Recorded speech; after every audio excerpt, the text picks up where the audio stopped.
Hello friends, आपको अपना channel GS 360 degree classes में स्वागत है। ठीक है। और 2-3 दिन 2-4 वीडियो अपलोड नहीं किया जा सका, जिसके लिए माफ़ी चाहता हूँ। और बहुत सारे स्टूडेंट ऐसा मतलब पर्सनली कॉल करके या पर्सनली ऐसा बोल रहे थे कि आप थोड़ा वीडियो बनाइए। ठीक है, क्योंकि अभी सीटेट का एग्ज़ाम चल रहा है, केवीएस का एग्ज़ाम आने वाला मतलब कि होने वाला है। ठीक है, तो अभी लगातार आपका ये सब एग्जामिनेशन का दौर है। आप लोग थोड़ा तनाव तनाव दूर करके आप लोग अच्छा से अच्छा पढ़ाई पे फोकस करें और अच्छा से एग्ज़ाम दें। ठीक है, तो चलिए बिना समय गंवाए हम लोग 30 क्वेश्चन का जो सीरीज चल रहा था, फ्री लेक्चर सीरीज, वो हम लोग पूरा करते हैं। ठीक है, तो चलिए तो स्टार्ट करते हैं। एक बालक अधिक सीखता है, ठीक है, यदि उसे क्या किया जाए बताइए। तो उसे क्रिया विधि से पढ़ाया जाए। इसका फोर आंसर होगा, क्रिया विधि से पढ़ाया जाए, यानी कि प्रैक्टिकल करके उसको पढ़ाया जाए। ठीक है ना, जो कुछ भी थ्योरी में होता है उसको प्रैक्टिकल करवाइए, तो वो आपको जल्दी से जल्दी बच्चे लोग सीखते हैं। ठीक है, आगे क्या बोल रहा है। कक्षा कक्ष में शिक्षक प्रयास करता है। बताइए, आप एक शिक्षक हैं, आप क्या प्रयास करेंगे। ये 3 ऑप्शन देख के आप लोग इसमें खुद सोचिए कि क्या क्या एक एज ए शिक्षक आपको करना चाहिए। ठीक है, छात्रों को अनुभव प्रदान करने का। डेफिनेटली आप एज ए टीचर, आप टीचर हैं, आप एग्जाम में बैठ रहे हैं या आप जब स्टेट देख रहे हैं, तो एकदम अपना टेम्परामेंट को बता दीजिए कि नहीं, मैं शिक्षक हूँ, मैं एक एज ए टीचर बच्चों के लिए क्या क्या करना चाहता हूँ। मेरे सामने बच्चे हैं, क्योंकि कहा गया है ना कि अट्रैक्शन ऑफ लॉ जो होता है, वो जब आप अपने तरीक़ा से जो सोचते हैं वही आपको मिलता है। अगर आप पॉजिटिव थिंकिंग रखते हैं तो आप पॉजिटिव पाएंगे, नेगेटिव रखते हैं तो नेगेटिव पाएंगे। यानी कि ये यूनिवर्स जो है ना, वो वही आपको देता है जो आप सोचते हैं। ठीक है ना, तो इसको आप भली भांति आप जान लें कि वी पॉजिटिव, हमेशा पॉजिटिव रखें। एज ए टीचर जब आप सीटेट का एग्ज़ाम देने जा रहे हैं, तो एज ए टीचर अपने आप को एक एक फिल्म स्टार की तरह रखिए कि जो रोल उसे मिलता है उसको बखूबी वो निभा देता है। तो एज ए टीचर जब आप वो एग्ज़ाम देने जा रहे हैं, तो अपने आप को ये समझ लीजिए कि मैं टीचर हूँ। मेरे सामने क्वेश्चन नहीं है, मेरे सामने बच्चे हैं, और ये जो लिखा हुआ है बच्चों पे इम्प्लीमेंट करना है। ठीक है, तो आप लोग खुद से सोचिए। देखिए, छात्रों को अनुभव प्रदान करने का, सही है। छात्रों को सहायक अधिगम वातावरण देने का, एकदम वैसा ही लर्निंग का जो एटमॉस्फेयर दीजिए जैसा कि बच्चे चाहते हैं, और जैसे जिससे बच्चों को लाभ मिल सके। ठीक है, आगे क्या है। छात्रों को चिंतन का अवसर देना। हाँ, जब तक उनमें क्यूरियोसिटी आप नहीं डालेंगे, बच्चे ज़्यादा नहीं सीखेंगे। उन लोगों के जिज्ञासा जगा दीजिए। आप ऐसा कर दीजिए जो बच्चों को जानने के लिए उत्सुक हो जाए। ठीक है, तो ये आपका इसमें चारों सही होगा। ठीक है, ठीक है। ऐसा क्वेश्चन में आप एकदम जब आप नहीं भी जान रहे हैं, तो आप रिस्क ले सकते हैं कि आप इसको ऑल ऑफ देम करके आप आ जाइए। ठीक है, देखिए, शिक्षा के 2 प्रमुख उद्देश्य हैं। क्या है, अब देखिए, आप खुद से सोचिए कि इसमें क्या हो सकता है। देखिए, बालकों में विषयों का ज्ञान व उनका मानसिक विकास करना, डेफिनेटली हो सकता है। विषय का ज्ञान देना व परीक्षा के लिए तैयार करना। क्या किसी को परीक्षा के लिए ही आप तैयार करेंगे किसी छात्र को? क्या परीक्षा पास करने से उसका जीवन धन्य हो जाएगा और जीवन चला पाएगा? नहीं। विषयों का ज्ञान देना व उसको कंठस्थ करवाना। क्या अब पैरट थोड़ी है, हाँ, तोता थोड़ी है जो उसको कंठस्थ करवाएंगे आप। विषय का ज्ञान देना व व्यावसायिक कौशल का विकास करना। हाँ, कुछ हद तक सही है। ठीक है, लेकिन क्या सिर्फ इतना से काम चल जाएगा? व्यावसायिक कौशल मान के चलिए कुछ जो स्टूडेंट हैं वो व्यावसायिक कौशल नहीं नहीं ले पाते हैं, तो क्या उनके लिए आप क्या करेंगे? ठीक है, तो इसका सबसे उपयुक्त आंसर आपका हो जाएगा। देखिए, बालकों में विषयों का ज्ञान, सबसे पहले तो ये डालना होगा। वह उनका मानसिक विकास करना, यानी उनका मानसिक विकास करेंगे आप, तो वो अपने तरीक़ा से क्यूरियोसिटी के साथ वो आगे बढ़ेंगे, और उनका जिन सब्जेक्ट में या जो भी प्रोफेशन में इंटरेस्ट होगा, उस प्रोफेशन को ये लोग एडॉप्ट करेगा। ठीक है, चलिए आगे देखते हैं हम लोग। आगे क्या बोल रहा है, देखिए, अधिकांश बालक अपनी मातृभाषा सीख लेते हैं। कब तक, कितने दिनों में बताइए। देखिए, 4 साल की आयु तक। 4 साल की आयु तक आपके घर में भी बच्चे होंगे या अड़ोस पड़ोस में जो बच्चे दिख रहे होंगे, तो देखिए 4 साल का उम्र पकड़ते पकड़ते बच्चे कुछ ना कुछ सब कुछ बोलना स्टार्ट कर देता है। ठीक है, देखिए 6 से 11 वर्ष आयु वर्ग के छात्रों को आवश्यकता है, ठीक है, क्या चीज़ में, कक्षा कक्ष में प्रजातांत्रिक वातावरण की, हाँ एकदम डेमोक्रेटिक बनाइए उन लोग को, स्वतंत्र बनाइए उन लोग को एक ऐसा मान कर चलिए कि अपने में इंडिपेंडेंट, मतलब जो इंडियन कॉन्स्टिट्यूशन को बोलते हैं ना, वो अपने आप में उसमें आप भर दीजिए। ठीक है, तो वही प्रजातांत्रिक बता रहा है। ठीक है, सीखने की में स्वायत्तता हो, ठीक है, यानी सीखने में उन लोगों को ना स्वायत्तता दीजिए, जो सीखना चाहते हैं उन लोग सीखे, बस उन लोग को सही रास्ता दिखाने की ज़रूरत है। ठीक है, क्रिया आधारित अंतःक्रिया अधिगम बताया अभी, प्रैक्टिकल जो कुछ भी पढ़ाइए उसका प्रैक्टिकल कराइए एकदम। इसमें चारों आंसर होगा, बिना बिना सोचे ही इसका बस चारों आंसर दे देना है, क्योंकि देखिए आप इसको खुद इस पे आप सिर्फ क्वेश्चन रट्टा नहीं कीजिए, रटिए नहीं, बस उसको ऑब्जर्व कीजिए। ठीक है ना, उसको अच्छा से देखिए, उसको पहले सीखिए कि पूछना क्या चाह रहा है, तब तब होगा। क्योंकि कंपटीशन इतना हाई है ना कि वहाँ पे एक एक एक एक क्वेश्चन अगर कॉन्सेप्ट पे दे दिया तो कॉन्सेप्ट में आपको सोच के ही आंसर करना है। ठीक है, एक बच्चा ईर्ष्या का प्रदर्शन करता है, कब करता है बताइए, कब से उसके मन में ईर्ष्या स्टार्ट हो जाता है, तो देखिए 18 वर्ष की आयु में, 18 वर्ष की आयु में एक बच्चा ईर्ष्या प्रदर्शन करना स्टार्ट करता है। बालक विविध प्रकार से सीखते हैं, क्या कैसे सीखते हैं बताइए, देखिए शिक्षक के भाषण द्वारा, क्या भाषण से आज तक कोई सीखा है कुछ, नहीं, देखिए प्रयोग द्वारा, विवेचन द्वारा, ठीक है, किसी चीज़ की विवेचना कर कर उसका प्रयोग करवा के, ठीक है, प्रश्न पूछकर सही है, क्रिया करके भी सही है, और चिंतन करके सही है। यानी कि इसका आंसर आपका बिना कुछ देखे आपका सेकेंड आंसर करके आपको निकल देना है।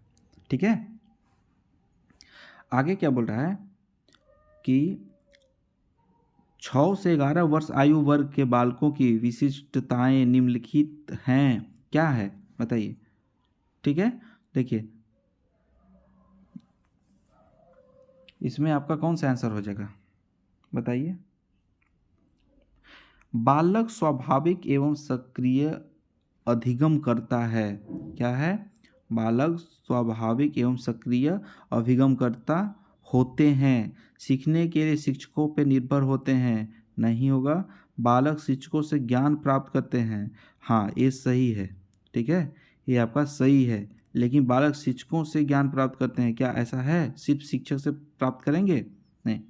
बालक सीखने में रुचि नहीं रखते, नहीं ऐसा नहीं है, क्योंकि ये जो एज होता है इस समय आपका कंसंट्रेशन बच्चों का बहुत ही ज़्यादा होता है। ठीक है, तो बालक स्वाभाविक एवं सक्रिय अधिगम करता होते हैं। ठीक है, सही है इसका। आगे क्या बोल रहा है आपका, देखिए कि सृजनशील बालक के बारे में कौन सा कथन सत्य नहीं है। देखिए सृजनशील बालक के बारे में, ठीक है, क्रिएटिविटी जो होता है ना, क्रिएटिव चिल्ड्रन होते हैं उनके बारे में। ठीक है, देखिए सृजनशील बालक जिज्ञासु होते हैं, हाँ होते हैं। सृजनशील बालक साहसी नहीं होते हैं, देखिए नहीं आ गया, बस यहीं पे काट दीजिए, इसका आंसर सेकंड होगा, क्योंकि यहाँ पर नहीं पूछा है तो ये ऐसा नहीं हुआ। सृजनशील बालक बहुमुखी होते हैं, मल्टी डायमेंशनल होते हैं, हाँ होते हैं। सृजनशील बालक महत्वाकांक्षी होते हैं, हाँ होते हैं डेफिनेटली। ठीक है, नवीन ज्ञान की प्राप्ति होती है, किससे, नवीन ज्ञान की प्राप्ति कैसे होती है, अनुभव द्वारा, नवीन अर्थ ढूंढने के द्वारा, हाँ सही हो गया थर्ड। ठीक है, चलिए आगे बढ़ते हैं हम लोग। देखिए आगे क्वेश्चन क्या पूछ रहा है कि शिक्षण एक प्रक्रिया है, ठीक है, शिक्षण एक प्रक्रिया है, क्या चीज़ की प्रक्रिया है बताइए। ठीक है, शिक्षण अधिगम का सरलीकरण करने का, यानी कि शिक्षण क्या है, कोई भी चीज़ हो ना उसको आप जितना इजी से इजी वे में उसको समझा सकें, तो वही है आपका शिक्षण जो है ना, वो लर्निंग को किस तरीक़ा से इजी करके बता दे, क्योंकि वह टीचर वही होता है। आप जब टीचर बनने जा रहे हैं तो बच्चा से जब कोई मैथ का क्वेश्चन नहीं बन पाता है तो आप उसको इजी वे में उसको ब्रेक करके one by one, line by line आप उसको समझाते हैं, तो वही बोल रहा है शिक्षण एक प्रक्रिया क्या चीज़ है, तो शिक्षण अधिगम का सरलीकरण करने का, ठीक है। आगे क्या बोल रहा है, बच्चे का सामाजिक विकास वास्तव में प्रारंभ होता है, कहाँ से होता है, चलिए बताइए। ठीक है, यानी कि पूर्व बाल्यावस्था में, बताया था ना बाल्यावस्था दो होता है, एक पूर्व बाल्यावस्था, एक उत्तर बाल्यावस्था। जब शैशवावस्था को पूरा कर लेता है तो वही पूर्व बाल्यावस्था होता है, जब बच्चे को आप सिखाना स्टार्ट करते हैं हर एक संस्कृति, समाज, आपका समाजीकरण, आपका सिविलाइजेशन, हर एक चीज़ जब वो उसको आप देने लगते हैं। ठीक है, देखिए क्या बोल रहा है, प्राथमिक कक्षा में बालकों के लिए शिक्षण की उपयुक्त विधि क्या है, बताइए। उपयुक्त विधि क्या हो सकता है, आप एज ए टीचर क्या सोचेंगे। ठीक है, चलिए बताइए क्या होगा। यानी खेल विधि पे आप ज़्यादा ध्यान देंगे, जैसे चोर सिपाही खिलाना है, क्रिकेट खिलाना है, या कोई भी एग्जाम, मतलब कि जो सिलेबस में पढ़ने में बच्चे अगर याद नहीं कर पाते हैं उसको एकदम 3D मॉडल में बताना। बच्चों को उस तरीक़ा से मान के चलिए, कुछ भी होता है तो उन लोगों को खेल खेल में बता देना, उन लोगों को खिलाते हुए बता देना। ठीक है, तो ये आप इसको याद रखेंगे। ठीक है, आगे क्या बोल रहा है, भारतवर्ष में प्राइमरी शिक्षा निम्नलिखित पर बल देती है। ठीक है, भारत में प्राइमरी शिक्षा किस चीज़ पे बल देती है, बताइए जल्दी से। छात्रों को स्वयं कार्य करने की स्वायत्तता और नियंत्रण दिया जाए। सॉरी, शिक्षण और अधिक अधिक प्रभावी हो सकता है। ठीक है, ये इसका आंसर है आपका, कि छात्रों को स्वयं कार्य करने की स्वायत्तता दिया जाए। ये आपका 15 का हो गया। ठीक है, और 14 का हो गया, रटने को प्रेरित करना, यानी कि रटाया जाता है भारत में सबसे ज़्यादा रटने पे। जैसे कि आप ब्राज़ील में, सॉरी, आप इजराइल में चले जाइए, तो इजराइल में क्या होता है कि जैसे कि हमारा भारत में कि 10th क्लास का एग्ज़ाम देकर सर्टिफिकेट लेते हैं, लेकिन आप जब इजराइल में चले जाइए तो वह बच्चा जो कोई भी अपने आप से, ठीक है ना, इन्वेंशन कर लिया, ठीक है, इन्वेंशन कर लिया, मनमाते एक ऐसा चीज़ वो कर लिया जिससे कि उसको 10,000 रुपया का अर्निंग हो जाए, तब वो 10th पास कर जाता है, यानी कि मैट्रिकुलेशन हुआ। ठीक है, अगर वही आप चले जाइए नॉर्डिक कंट्री में चले जाइए, जैसे कि नॉर्वे हो गया, फिनलैंड हो गया, वहाँ पे क्या है कि अगर कोई आदमी जो मेडिसिन खाता है उस मेडिसिन का कंपोजिशन क्या क्या है, अगर इतना वो जान गया तब उसे शिक्षित घोषित किया जाता है, तब उसको सर्टिफिकेट दिया जाता है। ठीक है, सोचिए तो वहाँ का शिक्षा व्यवस्था कैसा है और अपना शिक्षा व्यवस्था कैसा है। ठीक है, सॉरी, देखिए अधिगम एक प्रविधि है, क्या है, लर्निंग क्या है। ठीक है, तो इसके बारे में बता रहा है आपका कि अधिगम एक एक प्रविधि है, तो इसका आंसर हो गया अनुभव द्वारा अर्थ निर्माण करने का। लर्निंग तो वही है ना कि आप अपना एक्सपीरियंस से आपको कोई भी अर्थ का निर्माण कर सकें। ठीक है, वही है। आगे का क्वेश्चन देखते हैं हम लोग, प्रतिभावान बालक की बुद्धि लब्धि यानी IQ लेवल क्या होता है, तो देखिए इसका 125 होता है। ठीक है, विद्यार्थी का विकास निर्भर करता है, विद्यार्थी का विकास निर्भर करता है, किस चीज़ पे निर्भर करता है, बताइए किस चीज़ पे निर्भर करता है, वंशानुक्रम और वातावरण पे। ठीक है, विद्यार्थी का विकास निर्भर करता है। एक उत्तम शिक्षक वह है जो क्या करेगा, छात्रों में वांछित व्यवहारगत परिवर्तन करता है। सही बात है, छात्रों में वांछित जो भी जरूरत का चीज़ हो वैसा व्यवहार व्यवहार उसमें परिवर्तन कर दे। ठीक है, आगे क्या है, प्राइमरी स्तर पर अनुदेशन होना चाहिए, क्या चीज़ में, प्राइमरी स्तर पे छात्र केंद्रित होना चाहिए। ठीक है, स्टूडेंट सेंट्रिक होना चाहिए। ठीक है, आगे देखते हैं हम लोग, अधिगम के लिए क्या आवश्यक है, अधिगम के लिए क्या आवश्यक है लर्निंग के लिए, देखिए स्वानुभाव, स्वचिंतन, स्वक्रिया, यानी कि इसमें सभी होगा। ठीक है, 6 या 7 वर्ष का बालक दूसरों के विचारों को स्वीकार करने के योग्य नहीं होता है, क्यों, क्यों नहीं होता है, 6 से 7 वर्ष का बालक है। ठीक है, वह अहम केंद्रित होता है क्योंकि उसमें उतना अंडरस्टैंडिंग नहीं होता है। ठीक है ना, इसीलिए वो दूसरों को विचार को स्वीकार करने योग्य नहीं होता है। लेकिन इंडिया में बस अगर नहीं समझोगे तो लो फिर बस खिला दी कान पकड़ के, कैसे नहीं सीखेगा। ठीक है। 6 से 11 वर्ष आयु वर्ग के बालकों को सीखने के लिए आवश्यक है, बताइए क्या आवश्यक है। 6 से 11, इससे पहले ही बताया था आपको कि जितना भी आप उसको क्रिया अनुक्रिया करके आप जितना सिखाएंगे उतना होगा। तो देखिए, मूर्त क्रियाओं अनुभवों की उपलब्धता, ठीक है, इसका ए आंसर हो जाएगा। ठीक है।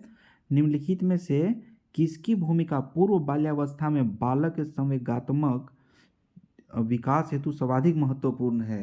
ठीक है। इमोशनल जो डेवलपमेंट होता है उसके लिए किस चीज़ का ज़रूरत है, सबसे पहले किसके चीज़ का ज़रूरत पड़ेगा, बताइए। माता पिता का। कहाँ ध्यान है, माता पिता का होगा ना, क्योंकि सबसे पहले तो माता पिता ही किसी बच्चा को केयर करते हैं, छोटा बच्चा है तो। आगे क्या बोल रहा है, शिक्षा मनोविज्ञान है किस चीज़ का, बताइए। ठीक है, आपका व्यवहारिक विज्ञान का। ठीक है, शिक्षा मनोविज्ञान किसका है, व्यवहारिक मनोविज्ञान का। व्यक्तिगत मापन का स्याही धब्बा परीक्षण है। व्यक्तिगत मापन का स्याही धब्बा परीक्षण क्या है, ठीक है, प्रक्षेपण परीक्षण, प्रक्षेपण परीक्षण। ठीक है, आगे देखते हैं। देखिए, 6 से 11 वर्ष की आयु के लिए अधिगम, ठीक है, क्या है, ठीक है। देखिए, इसमें क्या है, ज्ञान निर्माण की एक सक्रिय प्रक्रिया है, ज्ञान निर्माण की एक सक्रिय प्रक्रिया है। ठीक है। बालकों में अधिगम क्या है, बालकों में अधिगम क्या है, क्रिया करके होता है। बालकों में अधिगम क्रिया करके, लर्निंग किससे होता है, तो क्रिया करके। ठीक है। आज पूरी तरीक़े से ये सेट मतलब कि आपका सेंट्रिक है आपका इस पे किस तरीक़े से बालक सीखते हैं, तो उनको क्रिया करा के 3D करा के उन लोगों को अनुभूति जगा कर। ठीक है। देखिए, अधिगम प्रभावशाली रूप में होता है यदि, ठीक है, जो लर्निंग जो होता है वो प्रभावशाली होता है, वो कैसे होता है, किस रूप में होता है, बताइए। बच्चों को सीखने के लिए तत्पर किया जाए, हाँ किया जाइए। बच्चा जो वह सीखता है उसे दोहराए, हाँ सही है। बच्चा संतुष्ट अनुभव करे, हाँ सही है। ठीक है। तो बच्चा उपयुक्त सभी करे, ठीक है, यानी कि इसका सब सही होगा। बुद्धि के बारे में क्या सही नहीं है, बुद्धि के बारे में क्या सही नहीं है, देखिए इसका लास्ट है आपका, अभिवृद्धि जीवन पर्यंत चलने वाली प्रक्रिया है, हाँ ठीक है। चलिए, तो देखिए फ्रेंड, आज हम लोग 30 क्वेश्चन का ये सीरीज किए। ठीक है। अब आपको पर डे इस तरीक़े से सीरीज आपको मिलता रहेगा, बस किसी कारणवश आप लोग को 2-4 दिन समस्या हुई। ठीक है। तो चलिए, आप लोग फोकस कीजिए अपना पढ़ाई पे, और इसके बाद एक झारखंड के नियोजन नीति पे एक स्पेशल वीडियो बना कर अपने चैनल पे डाला जाएगा, उसको आप लोग ज़रूर देखें। तो तब तक के लिए बहुत बहुत धन्यवाद। चलिए, आप लोग इसका प्रैक्टिस कीजिए।